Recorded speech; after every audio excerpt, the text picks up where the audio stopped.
Are your videos struggling to convert? Well, in this video, we're gonna go over 5 strategies to help your videos convert better.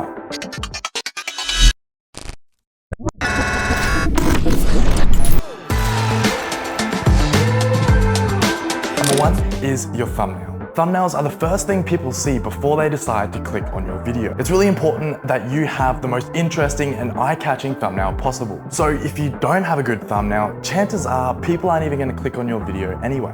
However, there is some really helpful tools out there that you can use to help make this process a lot easier. For example, Canva make it super easy to design thumbnails for YouTube and even Instagram. It'll help you get most of the way. Links to Canva and any other tools spoken about in this video can be found down in the description below. And a side note on this tip before we move on, it's really important that your title or your caption for your video is also on point in addition to your thumbnail.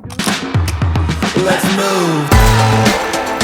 Number 2 is the hook. The attention spans of people consuming content is getting shorter and shorter, which also means it's getting harder and harder to predict exactly how long you have before your audience subconsciously decides to either keep watching your video or keep scrolling. However, statistics do show you roughly have about only 7 seconds before someone decides whether to keep watching your video or they will scroll on. But this video is meant to be helpful, so here are a few hooks you can try to put at the start of your next video. Number 1, ask your viewer a question. Number 2, surprise them with something epic. Number 3, showcase a more exciting part of your video that you get into later, right at the start of your video to build hype and anticipation around that moment. Or number 4, shock them with something that is a statistic or commonly unknown or a myth within your industry. Which also reminds me, if you are getting value out of this video, make sure you like this video and of course, subscribe to my YouTube channel for more videos just like this one. I see you there, feeling good, looking fine. Which actually brings me to point number 3, which is your CTA placement. So your CTA, or your call to action, is an incredibly important step in reminding your audience to make an actionable step.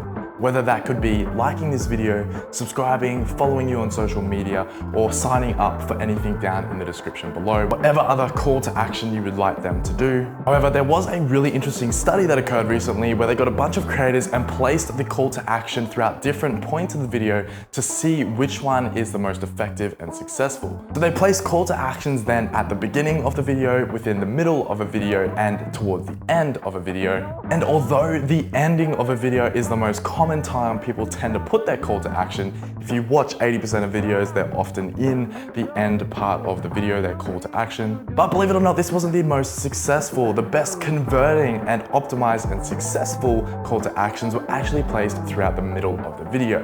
Which to me, upon thinking about it, actually makes a lot of sense because your viewer retention over the lifespan of your video tends to decline towards the end. So you're gonna have some of the most eyeballs in the middle of your video that are actually people who are loyal and care about what you are saying in that video. So I heavily encourage you the next time you make your video to put your call to action in the middle and see the results for yourself.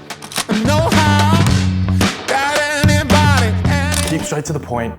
Don't ramble on and don't reiterate the same thing over and over again. Because like I said, attention spans are shorter than ever. So if you're reiterating the same thing, but just in a slightly different way, people are gonna click off because they're gonna get bored. They've heard this already. If you don't believe me, you can even look at this at your current videos. If you go back through and look at your audience retention time, look at the point in your video where your audience actually tends to drop off.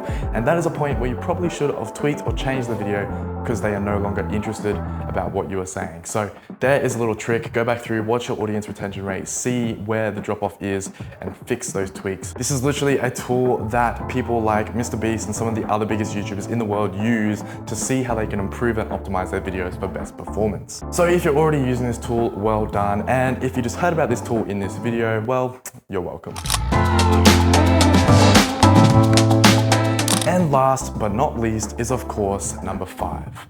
The quality. You can believe whatever you want to believe about filming on iPhones, or the best camera is the camera you've got in your pocket, whatever other bullshit, which is true for a lot of things. It's probably better to capture the event than to not have that moment or event captured at all. But, and while you don't need the best camera out there, it certainly is important to have the best visuals for your video possible. They don't have to be super professional and high end, but they also don't want to look like a found footage film where everything's sort of shaken everywhere around. And more importantly, you don't even want to shoot in places that are way too dark, where you can't even see them. And you don't want to shoot anywhere where they're too bright, where it's just looking like Casper the Ghost. And the same rules apply for audio as well. Make sure it's not too quiet, where they sound like Mickey Mouse, too quiet, like Chinese whispers. And don't make sure it is too loud, where the audio begins to muffle.